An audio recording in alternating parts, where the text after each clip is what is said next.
sidaan ku balansaneen booliskii ugu dambeeyay aan soo dhignay wuxuu ahaa waxaan codsanayn inaan bilaabno laba course marka ay kala duwan yihiin ay tahay TypeScript iyo Node.js wax la xiriira.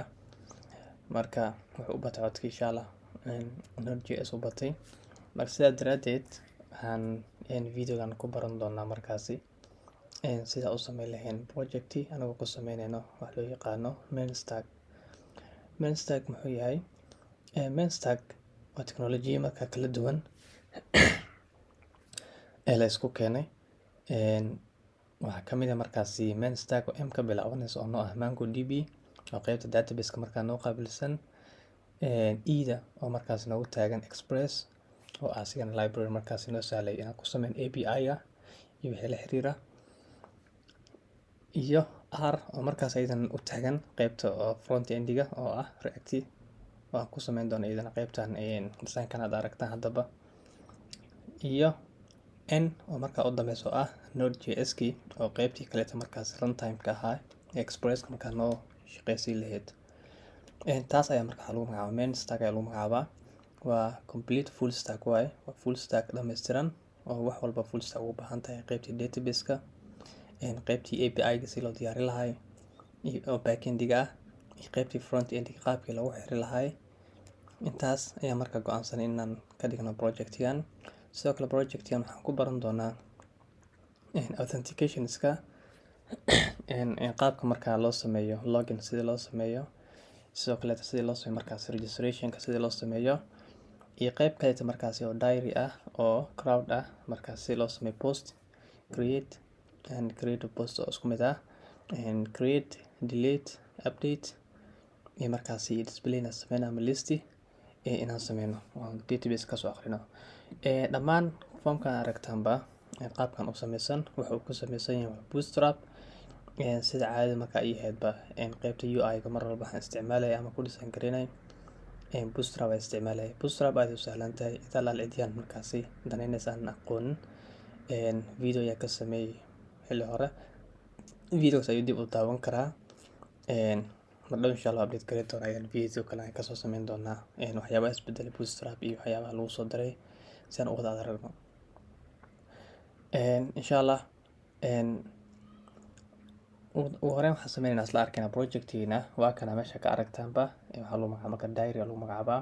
Waa book markaasi xusuus qoraal malan ka dhiganayna wax walba qofku uu ku qoran karo kadana leh password leh tusaale ahaan laba user markaas diiwaangeliso user walba wuxuu arki doonaa noteskiisa ama maxaa eventska waxyaabaha markaas uu soo geliyay ayuu arki doonaa kaliya.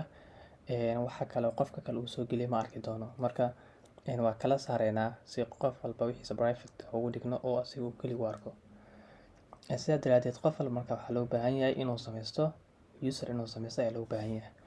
Si user u sameeyo waxaa tagaynaa markaasi qaybtan ku qorantay register oo marka hore is diiwaangelina form-kan ay iska diiwaangelina. Magaca waxaa leenahay tusaale ahaan Maxamed Cabdi magacaas ayaan u bixinay. Waxaan u baahnaa markaas email inaan siino. Email-kan maan muhiim ah email valid email inuu noqdo balse waa qaabka email-ka u qormi lahaay oo inaan sameysaa. Waxaa leenahay asigana mohammed@gmail.com waxaa doonto bixi balse waa inuu qaabka email-ka format-kiisa u qoran yahay. Password-ka waxaa leenahay markaasi 1 2 3 okay 3 oo kaliya ka dhiganayna. Sidoo kale password-ka ka dhigana 1 2 3 okay haddii password-ka qalado kan 4 ka dhigo kaasna 3 ka dhigo oo register aad aho saaragtaan waxaa arkaysaa error oo kuu soo bandhigayo oo kuu sheegay labada password in markaas aysan islahayn 5 second kadibna error-kaas markaas uu qarsamayo sameeyaan ka aragtaanba. Sidoo kale maadaama xogtan database-ka la gelinayo database-ka haddii hore u jiray email kuma shaqeyn doono. Tusaale ahaan email-kan hore ayuu u jiray database ayuu ka diiwaangashanay haddii register aad aho marka koowaad wuxuu haystaa ciladan inaan xaliyo password-ka isku mid ka dhigo. Okay password-ka waxa ka dhigo isku mid 3 register markaan dhaho wuxuu leeyahay haddana sidoo kale waxaa jira duplicate ayaa jiro email-kan meesha ku qoran hore ayuu database-ka ugu jiray. Marka email qof leeyahay qof labaad ma qaadan karo. Marka qof walba waa inuu sameystaa email markaas unique u ah waxaan u bixinaa markaasi markaan Maxamed ay u bixinaa markaan register dhaho si automatic ah wuxuu sameyn doonaa markaasi wuu isdiiwaangelinayo qaybta ayuu gudaha u gali doonaa. Waxaan ku arki doonaa maxaa la dhahay qaybteeni browserka ah waxaan isticmaalnaa JWT isticmaalaynaa oo aan ku secure gareynayno qaybteeni markaasi backend si loo gudbin iyo front end labadaba. waxaan leenahay markaasi register ayaan leenahay. register markaan dhahno saa aragtaanba wuu isdiiwaangeliyey automaticna wuxuu ismay login ayuu ismeeyey. qofka soo diiwaangeli magaciisa waa kaas Maxamed Cabdi ayaa lagu magacaabaa. kana markaasi waa avatarkiisa ama markaasi imagekiisa waaye oo markaas anaga isaga soo qaadanay MEA.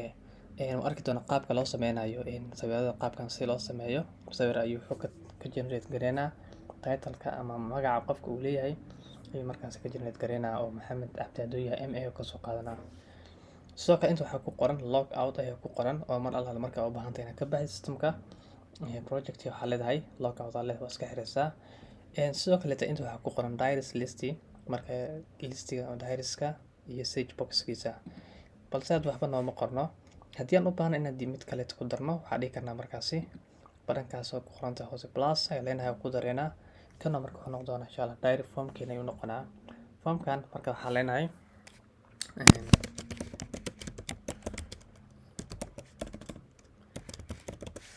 okay title waxaa ku qoran markaasi textgaas caadi ayaa ku qornay. qaybta description waxaa isaga qori karnaa hadal iska soo qaadan karnaa tusaale ahaan lorem ipsum kana iska soo qaadanaynaa paste ku leenahay. sidoo kale waxaan isticmaalaynaa qaybtan waxay tahay waxa lagu magacaabo markdown isticmaalaynaa. waxaan textigan inaan qurxi karno bold ka dhigi karno italic ka dhigi wax walba markaas aan ugu baahanahay inaan ku sameyn karno. haddii aan u go'aansano bold ka dhigno waxaan leenahay markaasi qaabkaas ayaa ku sameynaynaa. haddii tan aan u rabno markaasi list inay noqoto waxaan leenahay markaasi calaamadaas listiga taas ayaa loo yaqaanaa ayaan u bixinaynaa saasaan leenahay. haddii aan u baahnayn markaasi inaan sameyno wax la yiraahdo header ama title na meeshaan ka sameyno waxaan dhigi karnaa iyadana hashkan wuxuu u taagan yahay waa h1 laba hash markay tahay h2 h3 waxa uu u taagan yahay marka waxaan ka dhiganaa hadda h2 ayaa ka dhiganaa kadibna waxaan leenahay markaasi okay kan waa heading 2 markaas leenahay. okay sidaa markaa geesid kadibna waxaa u baahan tahay event date-ka inaad sheegtid waxaan date-ka maanta dhigi kartaa ama waxaad dhigi kartaa date-ka wuxuu ahay 3 saac markaasi aan dhahno pm kadibna waxaan leenahay markaasi submit aan leenahay. intaas markaas baan submit aan leedahay. saaragtan automatic wuxuu galay markaas qaybta database-ka iyo isku save gareynaa. inta waxaa kasoo muuqda listiga aan markaa haysan waa halkaas record ayaa markaa noogu jiro qaybteeni database-ka. inta hadaa fiirisid waxaa kasoo muuqanayo taariikhda qofka eventiga markaas uu diiwaangeliyo ah 2 October sanada 2022 saacada markaas anaga soo dooran meesha ku qoran. intan waa title-kii. intan waxaa ku qoran user-ka iska leh xogtaas user-ka leh oo ah Maxamed Cabdi ayaa iska leh waa aragtaa. textgiisa marka magaciisa waa kaasi. inta waxaa ku qoran 2 button oo ah action-kan oo edit ah qofka markuu rabo in data uu soo geliyo uu ka bedelo iyo action kale oo markaasi ah delete oo markii uu rabo inuu gabi ahaanba systemka ka tirtiro ama database-ka ka soo tiro. sidoo kale inta waxaa noogu qoran oo description-kii laakiin waxaan soo qaadanay boqolka xaraf markaas ugu horeysa ayaa markaa meeshaan ka soo qaadanay. haddii gudaha inaad ku aad rabtid title-ka ayaa waxaa leedahay markaasi kiliga leedahay qaybta gudaha ayuuna sii geynaa. saa aragtaan hadda waxaa noo soo baxay design-ka oo diyaarsan. kan waa text caadi aan soo gelinay. kana markaasi waa calaamada oo dashta aan isticmaalin waxay isku bedelaysaa dhibicdaas ay isku bedelaysaa. kan waxaa u isticmaalay aragtan waa bold aan isticmaalin oo labada xidig ahay. kana waa heading 2 ga isticmaalin oo iyadana ah labadii hash aan isticmaalin. marka blog haddii aad leedahay qaabkan ayaa markaas u isticmaali kartaa in textiga ku kala qurxisid sawir ku soo dari kartaa tabcan link ku xiri kartaa wixii markaas markdown-ka lagu sameeyo ayaa markaa adina ku sameyn kartaa. sidoo kale wuxuu leeyahay option edit ayuu leeyahay. edit tan dhaho title waxaan ku daraa markaa in aan update gareeyo shayga kadibna waxaa leeyahay markaas submit. aragtaanba waa la update gareeyo ayuu leeyahay. aragtaan waa la update gareeyay cancel aan leeyahay waa ka noqon karaa. sidoo kale wuxuu leeyahay sage ayuu leeyahay waxaa leeyahay title wax kamid ayaa raadinaa tusaalaan diary waa raadi kartaa, laakiin y kala hadaan raaciyo wuxuu ku leeyahay 0 lama soo helin ayuu ku leeyahay. Okay, ugu dambeyn waxaan dhihi karaa markaasi delete ayaan taaban karaa badankaasi delete-ka. haddaan click siiyo waxaa ka baxaya meeshaasi recordkii, waxaa laga tirtiri doonaa iyadana qaybtii database-ka ayaa gabi ahaanba idan laga soo tiraa. haddii log out dhacdo userka la kusoo galaa, waxaa la userka kusoo galaa waxay tahay jaamac kusoo galaa. idan waxaa leeyahay haddii aan qaldo wuxuu leeyahay marka invalid credential, passwordkan iyo ama userka waa qalad. haddii aan ka tiro saacad ka dhig 1 login aan dhaho, asigana hore wuxuu u lahay qofkan recordkan ayuu lahay hore usoo geliyey. saa hore idinku sheegay qof walba marka wuxuu leeyahay wixii xalaal waxa uu soo geliyay private ay u yihiin oo asiga oo kali ay arki kara. kan waxa lagu magacaabaa Jaamac Ali oo JA oo markaasi oo avatarkiisa u yaqaano. haddii log out dhaho userka la kusoo galo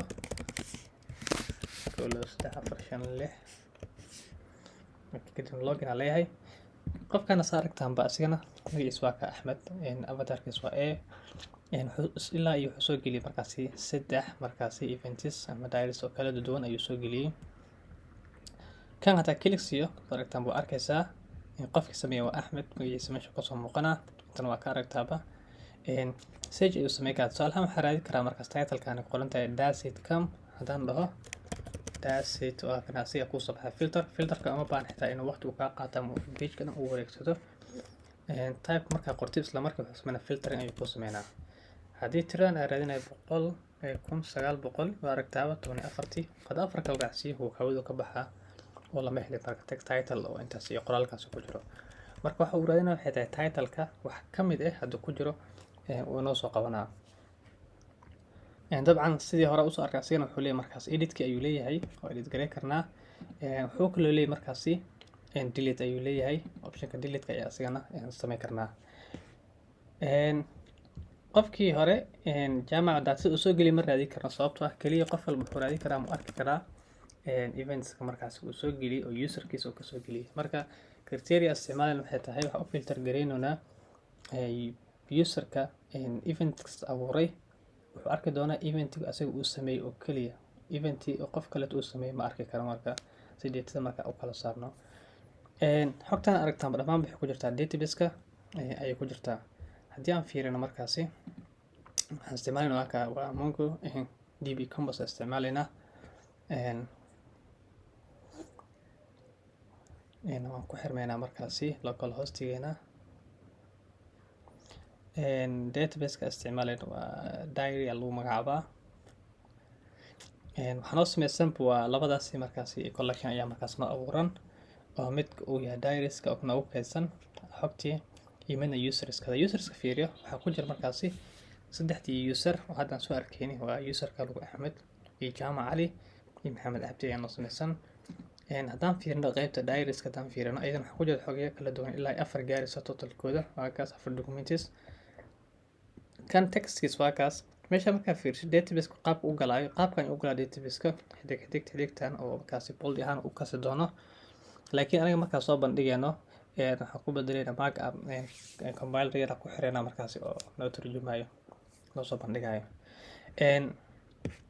xog badan ay kala duwan ay ku jirto laakiin xogtan waa la kala leeyahay. marka kan userka markaa fiiriyo userkan ID-giisa ayaa meeshaas noqon foreign key-giisa sida markaa loo yaqaan relation database-ka foreign keys-ka meesha noqon. balse waxaan sameyn doonaa embedded ayaa sii sameyn doonaa inuu arkayna qaabka idan oo Mongo DB-ga lagu sameeyo. deetooyinka kala duwan deetooyin waa kala duwan oo user kala duwan ay leeyihiin 3 ka mid hal user leh. midna waxa iska leh markaasi user kaleta user kaleta markaasi iska leh. qaabkaas ayaa database-ka markaa ugu xirnay. hadda waa 4 haddii hal aan ka tirnaa edit aan ku sameyno dabcan kan wuu isbedelaa. marka hadda haddii aan edit ku sameyno lorem epsomkan haddii aan dhahno 2 question mark aan ka dhigno kadibna submit aan dhahno haddaan ku laabano markaasi database-keeni oo refresh aan dhahno waxaan qodar saartaa 2 question mark. haddii inta aan edit gareeyo double click aan siiyo oo aan 3 question mark ka soo dhigo qaybtan dambe 3 question mark haddii aan ka dhigo update aan dhaho kadib database-ka aad tago hadda waa 2 refresh aan leeyahay. saartan wuxuu noqonaa qaabka 3 ayuu noqonaa. Marka waa wax data uu ka soo aqrinayo real ah, database uu ka soo aqrinayo. Sidoo kale haddii aan fiiriyo local storage-kayga haddii aan fiiriyo qaybtan